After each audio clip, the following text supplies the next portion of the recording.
My love era began when two female cops arrested me. The metal handcuffs clicked around my wrists with a sound that would haunt me for years to come, though not for the reasons you might think. I was 24 years old, sitting in the back of a police car on a rain-soaked November evening, watching the neon lights of the city blur through water-streaked windows, believing my life was essentially over. I had no idea that this moment of absolute despair would become the catalyst for the most profound transformation I would ever experience, or that the two women sitting in the front seat would teach me what it truly meant to be seen, to be valued, and ultimately to be loved. My name is Marcus Webb, and 6 months before that arrest, I was a completely different person. I had dropped out of college after my mother died from cancer, leaving me with a mountain of medical debt and a profound sense of emptiness that I tried to fill with all the wrong things. I fell in with a crowd that seemed to understand my pain. People who lived on the edges of society, who made quick money through schemes that my mother would have been heartbroken to know about. We weren't violent criminals or drug dealers, but we operated in those gray areas that the law doesn't smile upon, running insurance scams, stealing packages from porches, selling counterfeit goods online. I told myself I was just surviving, doing what I had to do in a world that had taken everything from me. The night of my arrest, I had been caught red-handed trying to return stolen electronics to a big box store for cash refunds. It was stupid, reckless, and born of desperation because I was 3 months behind on rent and facing eviction. When the store security called the police, I considered running, but something in me was just too tired to run anymore. I waited, hands shaking, knowing that this was likely the moment my downward spiral would finally crash into rock bottom. Officers Sarah Mitchell and Jessica Torres arrived within minutes, and I remember thinking how young they both looked, probably not much older than me. Sarah was tall with dark hair pulled back in a tight ponytail, her brown eyes sharp but not unkind. Jessica was shorter, with warm olive skin and an expression that seemed to see right through my defensive walls. They were professional, efficient, reading me my rights while checking me for weapons, but there was something in their demeanor that surprised me. They didn't treat me like I was trash, like I was beneath them like so many others had. They treated me like I was a human being who had made a mistake. During the ride to the station, I expected silence or perhaps harsh judgment, but instead, Sarah glanced back at me through the rearview mirror and asked if I was okay, if I needed anything. The question was so unexpected that I actually laughed, a bitter sound that came out more like a sob. I told her I was fine, that I was always fine, which was the biggest lie I had told all day. Jessica turned in her seat and looked at me with those perceptive eyes and said something I will never forget. She said that fine was the most overused word in the English language, that it was what people said when they had forgotten how to ask for help, and that it was okay to admit when life had knocked you down. Something cracked inside me at those words. Maybe it was the genuine concern in her voice, or maybe it was just that I had been holding everything together for so long that any small act of kindness was enough to break the dam. Tears started rolling down my face, silent and unstoppable, and I told them everything. I told them about my mother, about the debt, about how I felt like I was drowning and couldn't see any way back to shore. I told them things I had never told anyone, and they listened. They actually listened. At the station, while the paperwork was being processed, Sarah brought me a cup of coffee and Jessica sat across from me, not as arresting officers, but as two people who seemed genuinely invested in understanding my story. They explained what would likely happen with my case, that because this was my first offense and the amount involved was relatively small, I would probably get probation and community service if I had a decent lawyer. But then Sarah did something extraordinary. She pulled out a business card for a legal aid organization and another for a counseling service that specialized in grief and financial stress. She told me that getting arrested didn't have to be the end of my story, that it could be the beginning of a different chapter if I chose to write it that way. Over the following weeks, as I navigated the legal system, those words kept echoing in my mind. I took the card Sarah had given me, contacted the legal aid office, and started seeing a counselor named Dr. Patricia Green, who helped me understand that I had been running from my grief instead of processing it. My case went exactly as Sarah had predicted.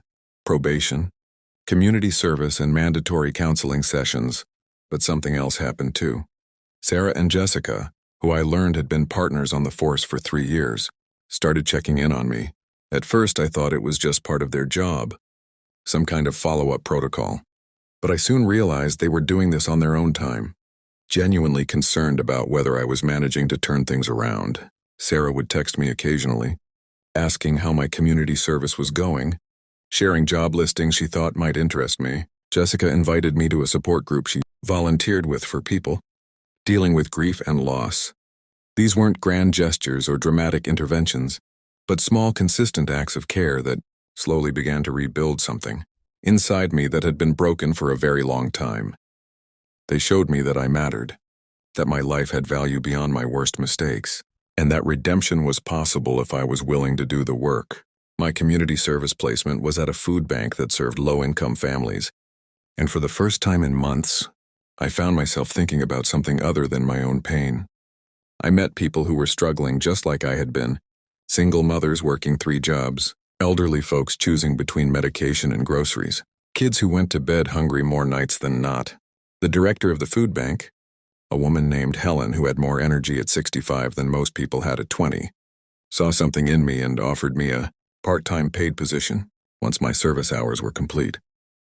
It wasn't much money, but it was honest work, and it gave me a sense of purpose I hadn't felt since before my mother got sick. As months passed, my relationship with Sarah and Jessica evolved into something I had never expected: genuine friendship. We would meet for coffee occasionally, and they would tell me stories about their work, the challenges of being women in law enforcement, the cases that kept them up at night, and the moments that reminded them why they had chosen this career. I learned that Sarah had lost her younger brother to gang violence when she was in college, and that tragedy had driven her to become a police officer who actually cared about the people behind the crimes. Jessica had grown up in poverty, raised by a grandmother who taught her that everyone deserves dignity and second chances, lessons she carried with her every single day on the job. They invited me to a community basketball league they played in, introduced me to their circle of friends, and slowly, my world expanded beyond the narrow, dark place it had been. I started taking online classes again, working toward finishing my degree in social work. Dr. Green helped me understand that my desire to help others was rooted in wishing someone had been there to help my mother and me when we needed it most, and that channeling that pain into purpose was one of the healthiest things I could do. One evening about 8 months after my arrest, Sarah, Jessica, and I were sitting on a bench at the waterfront, watching the sun set over the harbor. The sky was painted in shades of orange and pink, and there was a peace in that moment that I had thought I would never feel again. Sarah turned to me and said she was proud of the progress I had made, that watching me rebuild my life had reminded her why she became a cop in the first place. Jessica added that sometimes the system works exactly the way it should, that sometimes people do change when they're given the tools and support they need, and that I was living proof of that. I looked at these 2 incredible women who had arrested me on what I had thought was the worst night of my life, and I realized that they had actually saved me, not by throwing me in jail or punishing me harshly, but by seeing me as a whole person, by extending compassion when I least deserved it, and by consistently showing me that I was worth investing in. They had taught me what love actually looked like, not the romantic kind, though I had developed deep affection and respect for both of them, but the transformative kind of love that sees potential in brokenness and refuses to give up on people. My love era, as I came to think of it, truly began that night in the police car when 2 officers chose kindness over cruelty, understanding over judgment. They showed me that law enforcement could be about rehabilitation and hope, not just punishment. They demonstrated that sometimes the people who arrest you can also be the people who set you free from the prisons you've built in your own mind. Through their example, I learned to extend that same compassion to others, to look beyond surface-level mistakes and see the struggling human underneath. Today, I work full-time at the food bank, and I'm 6 months away from completing my degree. I volunteer with at-risk youth, sharing my story in the hopes that someone heading down the same dark path I walked might find a different way forward. Sarah and Jessica are still in my life, still my friends, still the reminder that one moment of grace can change everything. They taught me that being arrested doesn't define you, but how you respond to that moment absolutely can. If this story touched your heart, If you believe in second chances and the power of compassion to transform lives, please take a moment to like this video and subscribe to our channel. Your support helps us share more stories about the unexpected ways love and kindness can change everything. It means more than you know. The metal handcuffs that clicked around my wrists that rainy November night represented the end of one chapter and the beginning of another. They were the sound of my old life closing and my new life slowly, painfully, beautifully opening up. Sometimes we need to be stopped in our tracks, arrested in the literal sense, to finally wake up to the truth that we've been running from ourselves. And sometimes, if we're incredibly fortunate, the people who stop us are exactly the people we need to help us start again. Before I end this story, I want to ask you something from my heart. Please leave a comment below sharing a time when someone showed you unexpected kindness during a difficult moment. Your story might be exactly what someone else needs to hear today. My love era began when 2 female cops arrested me, but what they really did was so much more profound. They arrested my descent into darkness, my belief that I was beyond redemption, my conviction that the world was a cold and uncaring place. They showed me that love isn't always romantic or dramatic, that sometimes it looks like a business card handed across a table, a text message checking in, an invitation to be part of something bigger than your pain. They showed me that being seen, truly seen, in your worst moment by people who choose to help rather than condemn, is one of the most powerful forms of love that exists. And for that gift, I will spend the rest of my life paying it forward. Being for someone else what Sarah and Jessica were for me, a reminder that your worst day doesn't have to be your last chapter, and that sometimes the people who catch you when you fall are exactly the angels you needed all along.